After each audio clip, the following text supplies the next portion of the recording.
Sasa mbona unachukua bobo usaujawi kwa mboga? Wewe kiwagalo sana wewe. Mbona mchoe mwanamke wewe? Mwanao mwamini hapa kiuno nyingi ukachukua chakula kaingiza ndani. Ovyo. Asiingie nacho ndani wewe kati kanunua kakake machunda. Nani sokora kaka hapa? Huyo Bolizozo. Anunuage uduvi basi hata siku moja usiku tusongee ugali tule. Mbona anunui? Una lolote? Yaani wewe mdhaifu sana kwenye chakula wewe. Lako huyo. Huyo kobisi na mashunda nani mkubwa? Mwanangu kaanza kulisha hapa mara kibao. Toka nje mzee Kikala amechalala hapa. Analisha tu. Kwani wewe unamwona yule mjinga? Wewe unaweka mboga au unaacha siasa? Chukua kijungu jisevie hicho bwana wewe.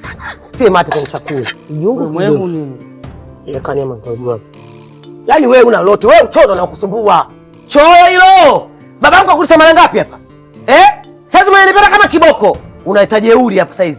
Kwa mwanako tugia chakula siku 2-3. Kwenda huko. Kwenda mwenyewe. Wage. Waga mkubwa hilo. Mwanga hiyo. Toka hapa. Toka hapa. Pumbavu nini?